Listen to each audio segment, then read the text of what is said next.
আসসালামু আলাইকুম নানু পুরো আশা করি ইনশাল্লাহ তোমরা ভালো আছো, আমিও ভালো আছি। আমি আজকে তাল পিঠে বানাই দেখাবো তোমাদের। এটারে আমাদের এলাকায় তাল সুশি বলে।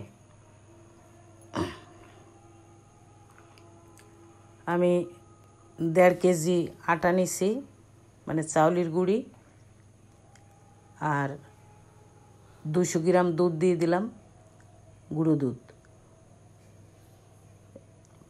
তারপরে নারকেল দিয়ে দিচ্ছি।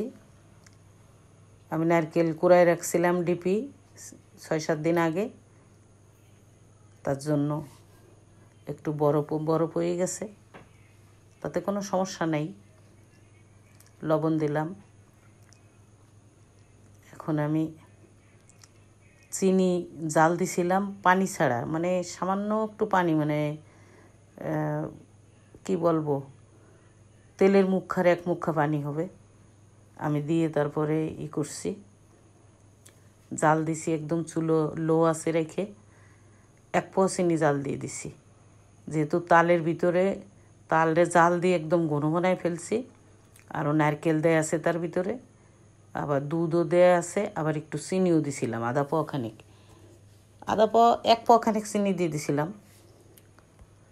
তাই সব মিলাইয়া আধা কেজি চিনি হবে। এই যে আমি চিনি রান্না করছি, মানে জ্বালাইছি, আর তালের সাথে জ্বালানো দিয়ে এই যে তাল দিয়ে দিচ্ছি। এখন এই তাল খুব মিষ্টি, এই মিষ্টিতেই মানুষ খায় অনেক সময়, কিন্তু তারপরও বছরে 1 বা 2 বার বানাই, একটু ডক করে বানাই, ভালো করে বানাই।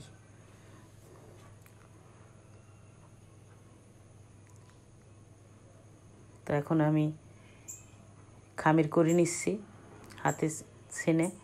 এটা কাঁচা গুঁড়ি দিয়ে আমি ছেনলাম, মেশিনিতে ভাঙাই নিয়ে চাল ভিজাইয়ে।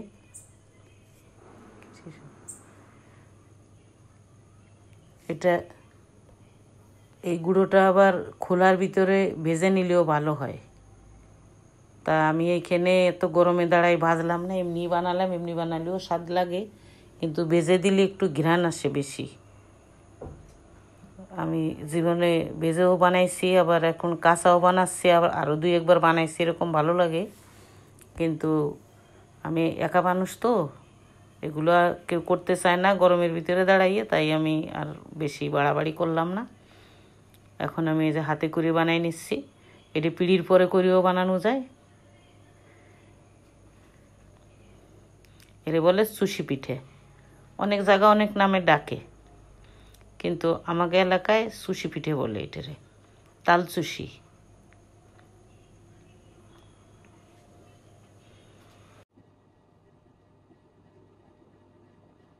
তোমরা কে কে পিঠে পছন্দ করো আর তৈরি করো, আর কি নামে ডাকো আমারে জানাবা, তাই বলবা, আমি নাম শিখবো। তারপরে এটা এইভাবে আমি অনেকগুলো করে নিব। আমি একা একাই তো করতেছি, আর কেউ আমার সাথে নাই, করতেছে না।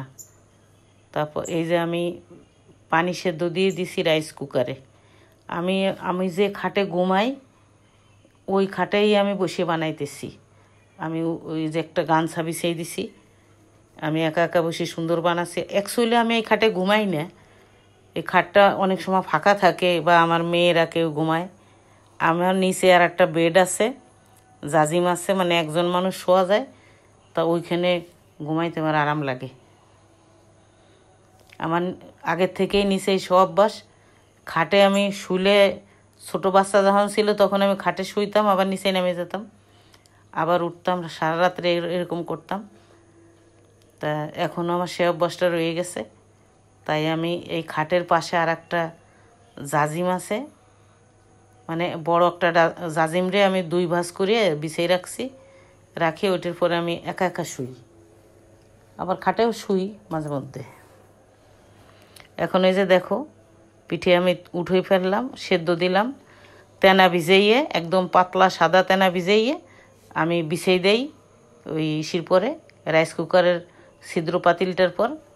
ওই যে দিচ্ছি আমি, তারপরে দিয়ে এগুলো একে একে এরকম দিতে হয়, দিলে পরা ঢেকে দেই, ওই ল্যাকড়ায় দিয়ে আবার ঢেকে দেই। তারপরে এটা খুব ভালো সেদ্ধ হয়। ওই যে আমি ডাকতেছি, নানুপুরা, তোমরা আমার চ্যানেলটা সাবস্ক্রাইব করো, কমেন্ট শেয়ার করো। খোদা হাফেজ।